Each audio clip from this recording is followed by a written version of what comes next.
Hello students, welcome to all of you on my YouTube channel Physics with A.K. Sharma. And today we'll discuss about the average power associated with resistor, capacitor, inductor and series RLC circuit. ठीक है, तो बेटा एक ऐसा circuit जिसमें एक resistance लगा हुआ हो और एक AC का सोर्स लगा हुआ हो, तो उसमें एवरेज पावर कितना डिस्पेट होता है, कितना पावर उसके साथ एसोसिएट होता है, कितना पावर उसके अंदर खर्च होता है, वो हम फाइंड आउट करते हैं. तो यहाँ पे लिख सकते हैं द एवरेज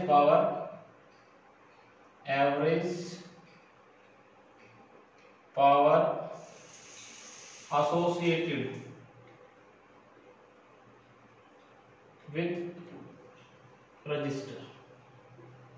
एक रेजिस्टेंस के साथ कितना एवरेज पावर एसोसिएट होता है. ठीक है, तो बेटा हमें पता है कि ये मान लो एक रेजिस्टेंस है हमारे पास, ठीक है, और ये एसी का सोर्स है. जब हम इसका फेजर डायग्राम देखते हैं तो रेजिस्टेंस के अंदर करंट और वोल्टेज क्या होते हैं, दोनों सेम फेज में चलते हैं. इधर क्या आता है ई नोट, इधर क्या आता है आई नोट, दोनों क्या होते हैं सेम फेज में होते हैं. ठीक है, तो इसमें कितना पावर डिस्पेट होता है. और हमें पता है एसी कैसे चलता है, एसी इस तरह से चलता है, ये एसी का इस तरह से मैक्सिमम जीरो, फिर मैक्सिमम, फिर जीरो. ठीक है, तो यहां पे देखो एक साइकिल में, इसके यहां से यहां तक एक साइकिल में कितना पावर एसोसिएट होता है जब रेजिस्टेंस लगा हो, वो हम फाइंड आउट करते हैं. तो यहाँ पे देखो, यहाँ पे पावर निकालने का फॉर्मूला क्या होता है. Power is equal to work upon time. Power का फॉर्मूला क्या होता है वर्क अपॉन टाइम. तो यहाँ पे देखो पहले वर्क निकालते हैं. सो small amount of work done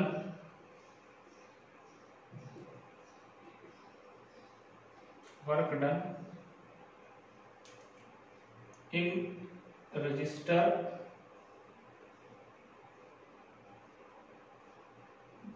by AC in small time dt. ठीक है, तो dw किसके बराबर हो जाएगा, dw is equal to E into I dt. Work किसके बराबर होता है power into time. Work is equal to power into time, तो E इंटू आई क्या हो गया पावर, dt स्मॉल टाइम तो छोटा सा वर्क. यहां से हम वैल्यू रख दो, dw is equal to E note sine omega T, और यहाँ पे I note sine omega T into D T लिख सकते हैं. करंट और वोल्टेज रेजिस्टेंस के अंदर सेम फेज में होते हैं. करंट भी ओमेगा टी और वोल्टेज भी क्या होता है या ईएमएफ भी क्या होता है सेम फेज में होता है. Total work done complete cycle AC, मतलब 0 से t तक एक कंप्लीट साइकिल में कितना वर्क डन होगा. तो W 0 से t E note I note sine omega T, इसका स्क्वायर कर ले. ठीक है, अब इसको हम सोल्व कर लेंगे. तो यहाँ पे देखो कैसे सोल्व करेंगे, तो इसको देखो सोल्व करते हैं. साइन स्क्वायर थीटा का जो इंटीग्रेशन है वो कैसे निकालते हैं. तो साइन स्क्वायर थीटा का इंटीग्रेशन हम निकालते हैं, पहले उसको फॉर्मूले से ब्रेकअप करेंगे. तो यहाँ पे हम लिख देते हैं total work done E note I naught को हमने बाहर ले लिया 0 से t, 1 minus cos 2 omega T divided by 2 into D T. Sine square theta ये होता है 1 minus cos square 2 theta by 2। Angle का यहाँ डबल हो जाता है। साइन स्क्वायर थीटा है तो यहाँ कोस स्क्वायर या कोस 2 थीटा आएगा और 2 नीचे आएगा। ये फॉर्मूला होता है मैथमेटिक्स के अंदर, ये फॉर्मूला हम याद रखेंगे। ठीक है, तो इसका इंटीग्रेशन करेंगे तो ई नोट आई नोट बाहर ले लिया, 2 को भी बाहर ले लो, कांस्टेंट है। 0 से t 1 इंटू डी टी, इसको मल्टीप्लाई करेंगे, माइनस 0 से t cos 2 omega t into D T और ब्रैकेट बंद। अलग अलग लिमिट लगा करके सेपरेट अलग अलग इंटीग्रेशन कर दिए है। वर्क कितना आ गया, work is equal to E note I note by 2। इसका करेंगे dt का इंटीग्रेशन, t आएगा, t लिमिट 0 से t माइनस इसका इंटीग्रेशन कोस का साइन 2 ओमेगा t, कोस का होता है साइन 2 ओमेगा t और t के साथ 2 ओमेगा और है तो 2 ओमेगा नीचे आ जाएगा। लिमिट कहां से, 0 से t, ब्रैकेट क्लोज। ठीक है, अब यहां पे देखो बेटा, e note I note by 2, this is t minus 0, upper limit minus lower limit, minus 1 by 2 omega, इससे बाहर ले लो, साइन 2 ओमेगा t, इधर आ गए t की जगह माइनस साइन 0, ब्रैकेट क्लोज। ठीक है, अब ओमेगा टी किसके बराबर होता है, पाई। देखो यहाँ पे मैं फिर से लिख रहा हूं, omega T is equal to 2 pi. तो यहाँ क्या हो जाएगा, साइन 4 पाई और साइन 4 पाई 0 होता है, इसको हम 2 पाई लिख सकते हैं, 2 पाई। तो 2 पाई इंटू 2 पाई 4 पाई, साइन 4 पाई 0 और ये भी 0, तो ये पूरा फैक्टर क्या हो गया, 0। तो हमारे पास देखो क्या आ जाएगा बेटा, हमारे पास जो आएगा वो आएगा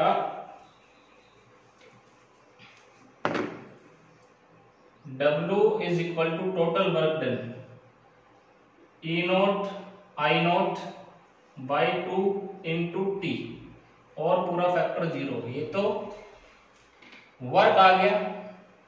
ठीक है, so power associated power complete cycle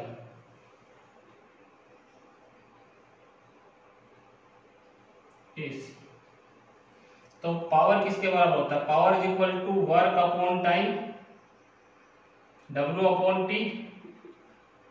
W कितना, E note I note by 2 multiply by T और नीचे ये t से t कैंसिल आउट, पावर कितना आ गया, E is equal to E note I note by 2, इसको हम क्या लिख सकते हैं, E nought by root 2 I note by root 2, इसको रूट टू ले सकते हैं 2 को, तो कितना आ गया हमारे पास, ये हमारे पास आ गया बेटा E R M S into I R M S. तो P is equal to E R M S into I R M S. Resistance के अंदर जो पावर खर्च होती है वो जो आरएमएस वैल्यू ऑफ ईएमएफ होती है और आरएमएस वैल्यू ऑफ करंट जो होती है उन दोनों के प्रोडक्ट के बराबर होती है। तो इतनी पावर रेजिस्टेंस के अंदर खर्च होती है, इतनी पावर एसोसिएट होती है एक साइकिल के अंदर।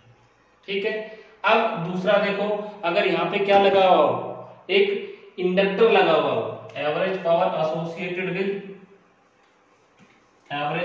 Associated with inductor. तो इंडक्टर के केस में देखो बेटा,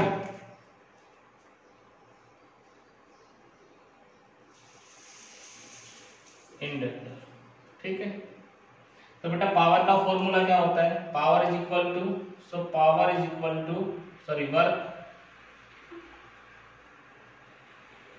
small amount of work done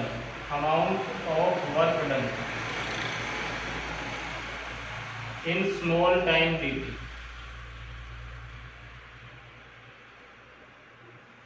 by source of AC। तो हमें पता है डी डब्ल्यू, और डी डब्ल्यू कितना E into I divided by D T, यही तो होता है।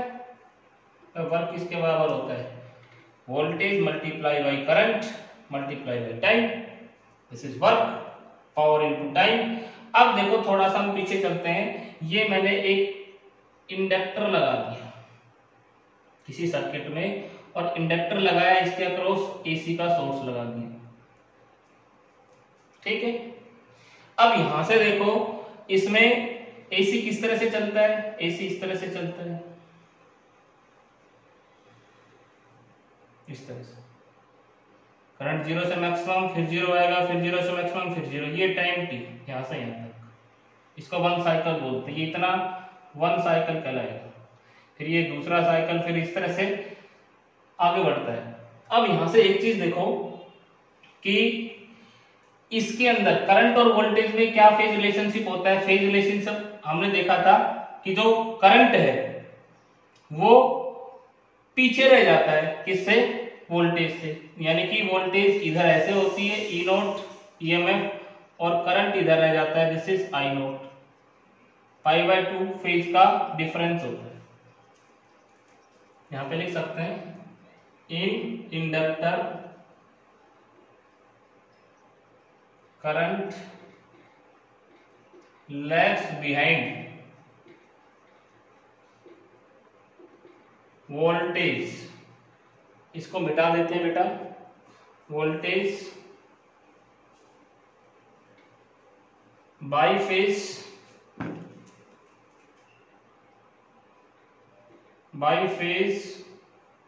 पाई बाई 2, कितने फेज से पीछे रह जाता है, पाई बाई 2 फेज से।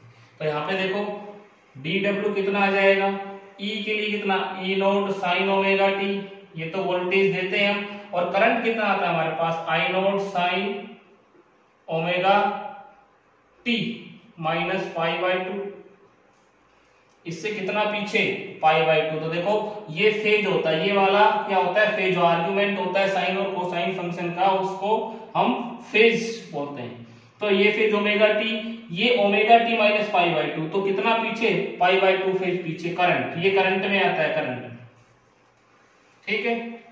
तो यहाँ पे डी डब्ल्यू क्या लिख सकते हैं, E note I note sine omega T, और इसको क्या लिख सकते हैं, कोस ओमेगा टी। अच्छा इसको पहले sine pi by 2 minus omega T, minus common ले लो, माइनस कॉमन लेके बाहर आ जाएगा, पाई बाई 2 माइनस ओमेगा टी कर दिया तो माइनस यहां से कॉमन लेना पड़ेगा, माइनस बाहर ले लिया हमने। अब साइन पाई बाई 2 ये कितना होता है, E note I note sine omega T, इसको मैं कोस ओमेगा टी लिख सकता हूं, sine 90 minus theta cos theta, first quadrant में साइन पॉजिटिव है, ठीक है। ये वर्क डन आ गया, टोटल वर्क डन चाहिए हमें, तो total work done over the complete cycle, तो total work done over the complete cycle कितना हो जाएगा बेटा, देखो total work done over the complete cycle, total work done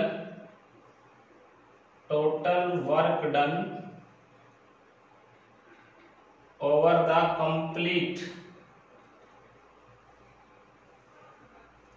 of AC, this is W, integration कर दो 0 से T, माइनस का साइन बाहर था, E note I note sine omega T cos omega T, और साथ में dt था, इसको 2 से मल्टीप्लाई कर दो और 2 से डिवाइड कर दो। क्यों 2 से मल्टीप्लाई किया और क्यों 2 से डिवाइड किया वो भी हम बताते हैं। Multiplying and divided by 2, multiplying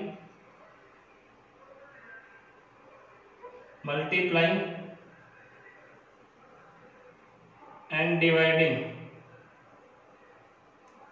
by 2। अब 2 से मल्टीप्लाई करने से क्या हो जाता है कि एक फॉर्मूला बन जाता है, क्या फॉर्मूला, साइन 2 थीटा का, साइन 2 थीटा जो होता है 2 साइन थीटा कॉस थीटा, ठीक है। एक इसका फॉर्मूला बन जाएगा साइन 2 थीटा का, तो 2 sign omega T cos omega T, इसको हम क्या लिख सकते हैं, ये माइनस साइन बाहर, ई नोट आई नोट बाहर ले लो, ये 2 बाहर आ गया 0 से t, और इस पूरे फैक्टर को हमने क्या लिख दिया, यहां से यहां तक पूरे फैक्टर को हमने लिख दिया साइन 2 ओमेगा t साथ में dt। अब इसका इंटीग्रेशन कर लो, minus E note I note by 2, और इसका इंटीग्रेशन करेंगे तो साइन का क्या होता है माइनस कोस 2 ओमेगा टी, और ओमेगा टी के लिए ये क्या आ जाएगा, नीचे आ जाएगा 2 ओमेगा, भाई टी के साथ क्या है 2 ओमेगा, तो टी के साथ जो होगा नीचे आ जाएगा 0 से टी। ठीक है, लिमिट रखेंगे माइनस माइनस प्लस 2 और 2 ओमेगा, दिस इज 4 ओमेगा बाहर ले लिया इसको, कोस 2 ओमेगा टी माइनस कोस 0, एक बार टी रखेंगे यहाँ पे, एक बार 0 रखेंगे। अब वही सिस्टम हम यहाँ पे अप्लाई करेंगे, देखो यहाँ पे क्या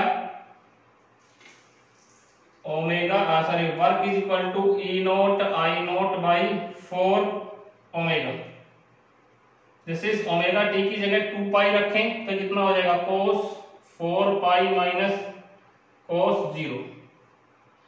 अब वर्क कितना आ गया E note I note by 4 omega, cos 4 pi कितना होता है 1, तो ये 1, और कोस 0 भी कितना होता है 1, तो 1 माइनस 1 0, पूरा फैक्टर कितना आ गया, वर्क कितना आ गया 0। सो पावर कितना आ जाएगा, power is equal to work upon time, तो 0 अपॉन टाइम कितना आ गया 0, यानी कि एक साइकिल के अंदर इंडक्टर के अंदर कितनी पावर एसोसिएट होती है 0। ठीक है, क्योंकि पहले हाफ साइकिल में एनर्जी बिल्डअप होगी, और दूसरे जब करंट डी के होगा तो एनर्जी वापस सोर्स को क्या कर देता है, इंडक्टर वापस रिप्लाई कर देता है। तो टोटल पावर जो होती है वो इंडक्टर के साथ 0 एसोसिएट होती है। अगर प्योर इंडक्टर हमने सर्किट में लगा रखा है तो उसके अक्रॉस टोटल पावर कितनी एसोसिएट होती है, और कंप्लीट साइकिल 0। ठीक है, यहाँ पे हम ये दिखा सकते हैं the power associated with a pure inductor कितनी होती है 0। अब कैपेसिटर लगा दो इसके अंदर, अगर कैपेसिटर लगा हुआ हो तो यहां देखो power associated with capacitor,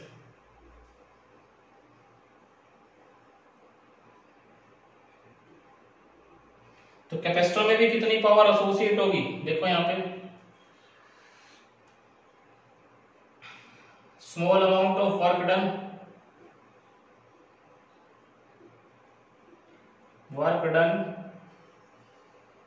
in small time dt by source of AC। देखो भाई कितना होगा, dw is equal to E into I D T, ये लिखते हैं E into I D T, power into time. अब देखो कैपेसिटर जब सर्किट में लगा हुआ हो, ये कैपेसिटर हमने लगा दिया, ये एसी का एक सोर्स लगा दिया यहाँ पे। अब इसमें क्या होता है कि कैपेसिटर के अंदर करंट आगे चलता है और वोल्टेज कितना पीछे रहती है, पाई बाई 2 फेज, ये करंट होता है और ये वोल्टेज होती है। अगर हम देखेंगे इसका फेजर डायग्राम तो हम क्या लिखते हैं कि करंट आगे चलता है कितना, पाई बाई 2 फेज से, किससे, वोल्टेज से या ईएमएफ से। इन कैपेसिटर करंट यहां पे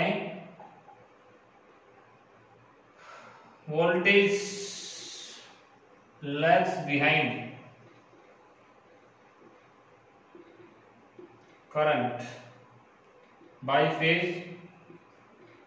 कितने फेज से, पाई बाई 2 फेज। यहां पे लिख सकते हैं D W is equal to E naught sine omega T, ये वोल्टेज दिया तो करंट इससे पाई बाई 2 फेज आगे चला जाएगा, इसका फेज कितना, पाई बाई 2, तो करंट कितना आएगा, I note sine omega T plus pi by 2 साथ में डी टी। देखो ये कितना, omega T plus pi by 2 current के लिए, ओमेगा टी मतलब ये ओमेगा टी, ये ओमेगा टी, लेकिन ये पाई बाई 2 ज्यादा है। ठीक है, अब इसको हम कर सकते हैं, इससे निकाल सकते हैं इंटीग्रेशन करके। कैसे इंटीग्रेशन करके निकाल सकते हैं वो देखो,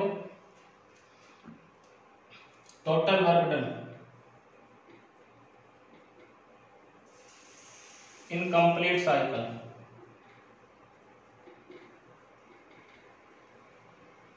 AC कितना आ जाएगा? दिस इज W 0 से T E nought I note sine omega T, और ये sine pi by 2 minus omega T, sine pi by 2 plus omega T, ये कोस ओमेगा टी में कन्वर्ट हो जाएगा। प्लस का साइन है, आगे पीछे लिख सकते हैं, pi by 2 plus omega T cos omega T, sine first quadrant में पॉजिटिव होता है, सॉरी सेकंड क्वाड्रेंट में जाएगा, सेकंड क्वाड्रेंट में पॉजिटिव मिलेगा साइन, और साथ में dt।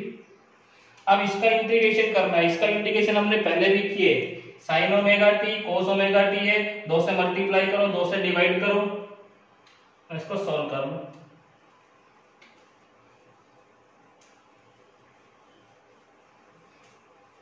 तो जैसे पहले सॉल्व किया था वैसे सॉल्व कर लें। इसका इंटीग्रेशन कितना आएगा?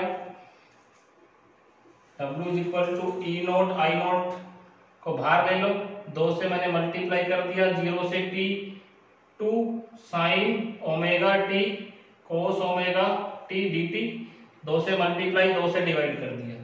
इसको हम क्या लिख सकते हैं? This is E note I note by 2 0 से t sine 2 omega T dt,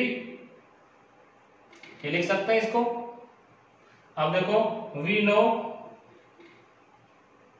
0 से t sine 2 omega T into dt, इसका इंटीग्रेशन कितना आता है? 0 आता है, अभी निकाला था हमने। सो वर्क कितना आ जाएगा हमारा? Work is equal to E note I note by 2 multiply by 0, कितना आ गया? 0। So power P is equal to work upon time 0 upon t, power कितना आ गया? 0। तो यहाँ पावर कितना आ गया? 0। ठीक है, तो यहाँ पे देखो कैपेसिटर के साथ भी एवरेज पावर कितनी एसोसिएट होती है? 0। तो ये कैपेसिटर के केस में भी ये देखो, ये कैपेसिटर लगा हुआ है, ये एसी का सोर्स, एसी कैसे चलता है? इस तरह से। ठीक है, अब पहले करंट ग्रो करता है, फिर करंट डीके होता है। तो पहले इसके ऊपर चार्ज जाएगा, इसलिए चार्ज होगा, बैटरी से चार्ज लेगा, लेकिन जब डीके करेगा तो वापस उतना ही एनर्जी बैटरी को दे देता है। जितना चार्जिंग में बैटरी से एनर्जी लेता है, सोर्स से एनर्जी लेता है, उतना ही डिस्चार्जिंग में वापस दे देता है। तो यहाँ पे कोई भी एनर्जी खर्च नहीं होती, कोई भी पावर कंज्यूम नहीं होती। ठीक है बेटा, तो इंडक्टर और कैपेसिटर जब लगा हो सर्किट में तो पावर खर्च नहीं होती है, कोई पावर एसोसिएट प्योर, बिल्कुल प्योर होनी चाहिए। ठीक है, अब देखो सबसे लास्ट और सबसे इंपॉर्टेंट, सीरीज आरएलसी सर्किट में एवरेज पावर कितना एसोसिएट होता है? Average power associated with series RLC circuit,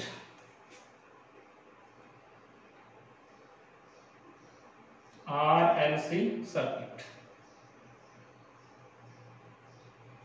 ठीक है बेटा, ये मोस्ट इंपॉर्टेंट है, यही पूछा जाता है एग्जाम में लगभग। अब सीरीज आरएलसी सर्किट क्या था? सीरीज आरएलसी सर्किट एक बार दोबारा से मैं यहाँ पे बनाता हूं। तो ये हमारे पास एक रेजिस्टेंस था, ये हमारे पास एक इंडक्टर था, ये हमारे पास एक कैपेसिटर था, और इन तीनों के अक्रॉस हमने एक एसी का सोर्स लगाया था। यही था सीरीज आरएलसी सर्किट, तीनों सीरीज में लगे हुए थे, रेजिस्टेंस, ये इंडक्टर और ये capacitor.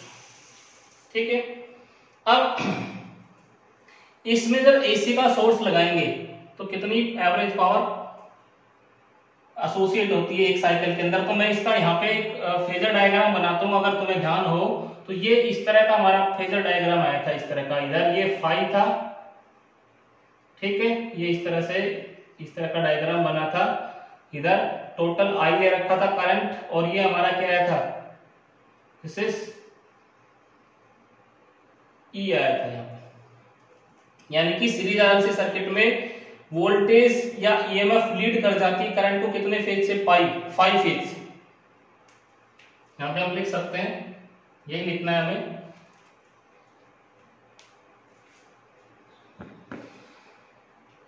In series RLC circuit, current lags behind the voltage by phase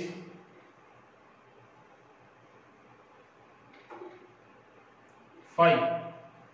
ठीक है, कितने फेज से पीछे रह जाता है करंट? 5 फेज से। और जो इनकी रिजल्टेंट वोल्टेज आती है, रिजल्टेंट ईएमएफ आती है, वो कितने फेज से इसको लीड कर जाती है? 5 फेज से। एक ही बात है, चाहे वोल्टेज को लीड करके लिख दो, चाहे करंट को लैग्स बिहाइंड लिख दो। ठीक है, so small amount of work done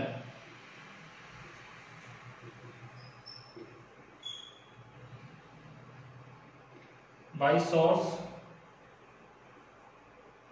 of AC in small time dt। कितना वर्क डन बेटा? वर्क डन का formula dW is equal to E into I multiply by D T. E into I multiply by D T, यही तो formula पढ़ा है हमने। तो यहां पे देखो बेटा, क्या करें? वैल्यू रखो, टोटल वर्क डन निकाल लो, या फिर पहले इसको थोड़ा सा एनालाइज कर देते हैं। dW is equal to E note sine omega T. इसको ऐसे लिख दें, अगर ये E note sine omega T है तो करंट कितना पीछे है? 5 पीछे है, तो करंट कितना आएगा? I note sine omega T minus 5। भाई करंट कितना पीछे? देखो ओमेगा टी करंट 5 पीछे, तो माइनस कर दिया अप्लाई बाई डी टी। अब देखो dW इज इक्वल टू, थोड़ा सा सोल्व कर लो, E नोट I नोट को इधर ले लो, sine omega T. Sine A minus B का फॉर्मूला पढ़ा होगा तुमने। साइन A माइनस बी का फॉर्मूला क्या होता है? साइन A माइनस बी का फॉर्मूला होता है sine A cos B minus cos A sine B, और साथ में dt। Sine A minus B का formula sine A minus B, नहीं पढ़ा है तो याद कर लेंगे, sine A cos B minus cos A sine. तो वही फॉर्मूला मैंने यहां पे लगा दिया, sine A cos B cos A sine B, साथ में dt। ठीक है बेटा, मल्टीप्लाई कर लो, E note I note sine square omega T. इसको पूरे फैक्टर को इसके साथ मल्टीप्लाई किया, E note I note sine square omega T into cos phi, और इधर से क्या आया? dt माइनस, इसको इसके साथ ही मल्टीप्लाई करो, E note I naught, this is sine omega T cos omega T sine phi into dt, इसके साथ ये मल्टीप्लाई कर दिया। ठीक है, अब क्या करें? टोटल वर्क डन निकाल लें। टोटल वर्क डन कितना आएगा? टोटल वर्क डन, तो बेटा टोटल वर्क डन कैलकुलेट करने के लिए क्या करना पड़ेगा? इसका इंटीग्रेशन करना पड़ेगा। तो इसका इंटीग्रेशन कर दें हम, total work done over the complete cycle, total work done over complete cycle.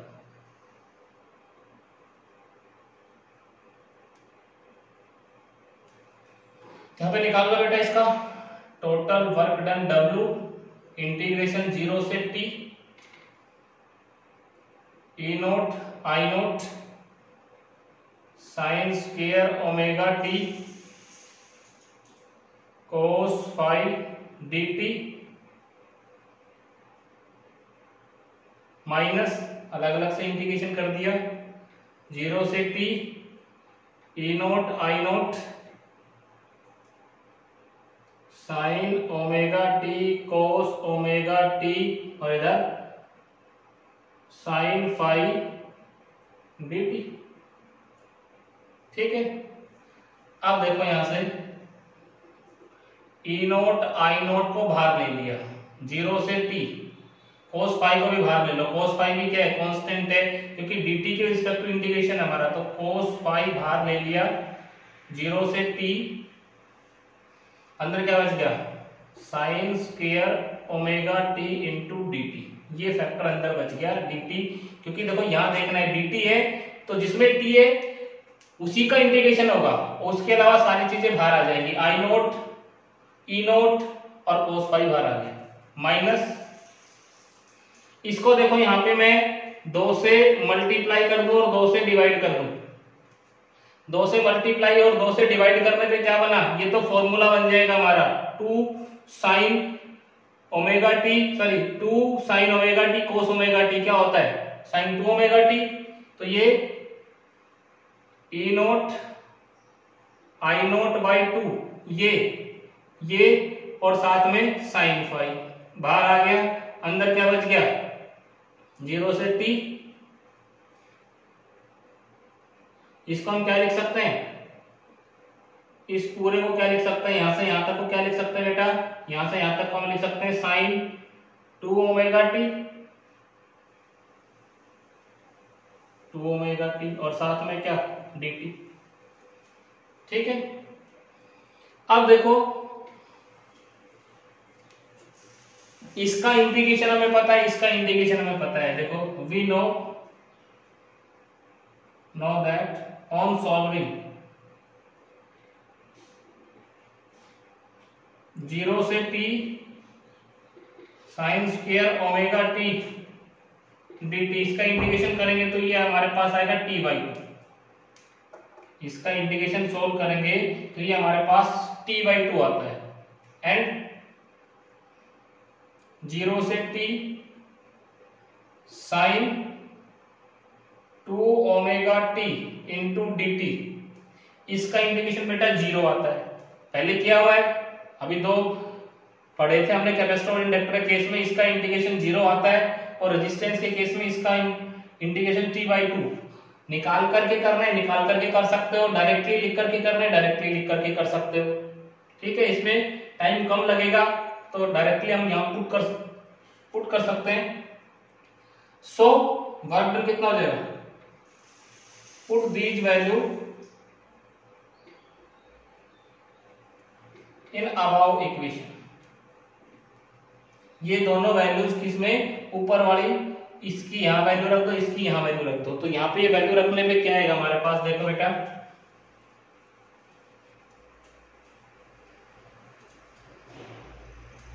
ये वैल्यूज यहां पे रखेंगे तो ये हमारे पास क्या आ जाएगा,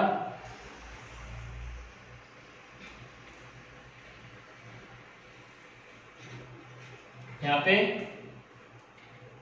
W कितना आ जाएगा, दिस इज t बाई 2 रख दिया, माइनस का साइन, और यहाँ पे ये वैल्यू कितना e note I note by 2 sine phi और साथ में 0, तो ये टर्म तो क्या हो गई 0 हो गई, वर्क कितना आया, work is equal to e note I naught cos phi t by 2, ये हमारे पास वर्क डन आ गया और द कंप्लीट साइकिल, ठीक है, ये हमारे पास वर्क डन आ गया। अब यहां से देखो हमें तो पावर चाहिए, so power associated P is equal to work upon time, work कितना आया e note I naught cos phi t by 2 divided by t से t कैंसिल आउट हो गया, तो p कितना आ गया, p is equal to e note I naught cos phi divided by 2, ये 2 बच गया, इसको हम क्या लिख सकते हैं, this is e naught by root 2 I note by root 2 into cos phi, लिख सकते हैं 2 को रूट 2 इंटू रूट 2, अब ये किसके बराबर था, e naught by 2, this is ERMS, ये किसके बराबर IRMS इंटू cos फाई, यहाँ पे P कितना आ जाएगा, P is equal to ERMS IRMS into cos phi, इतनी पावर एसोसिएट होती है किसके साथ, सीरीज आरएलसी सर्किट के साथ। अब यहाँ पे ये cos फाई क्या है, इस cos फाई को बोलते हैं पावर फैक्टर। पावर फैक्टर पहले हमारे सिलेबस में था, लेकिन अब की बार जो 30% सिलेबस रिड्यूस किए है उसमें से पावर फैक्टर हटा दिया गया है, ठीक है। तो इसके बारे में हम ज्यादा डिस्कस नहीं करेंगे। इसको बोलते हैं true power, where cos phi is known as power factor. क्या बोलते हैं इसको बेटा, पावर फैक्टर। तो cos फाई कितना आ जाएगा, cos phi is equal to P upon E R M S into I R M S. इसको बोलते हैं रियल पावर या ट्रू पावर। दिस इज, ये P क्या है, दिस इज ट्रू पावर, और इसको बोलते हैं वर्चुअल पावर। तो cos फाई जो होता है वो किस किस का रेशियो होता है, ट्रू पावर और वर्चुअल पावर का जो रेशियो होता है वो cos फाई के बराबर आता है। ट्रू पावर और वर्चुअल पावर का जो रेशियो होता है वो cos फाई के, इसको बोलते हैं पावर फैक्टर। पावर फैक्टर, ठीक है। तो पावर फैक्टर किसके बराबर होता है, true power divided by virtual power, ठीक है बेटा। तो आज के लिए सिर्फ इतना ही। अब इसमें कुछ न्यूमेरिकल प्रॉब्लम्स हैं इंपॉर्टेंट, तो उनके बारे में हम नेक्स्ट वीडियो लेक्चर में डिस्कस करेंगे। Thank you.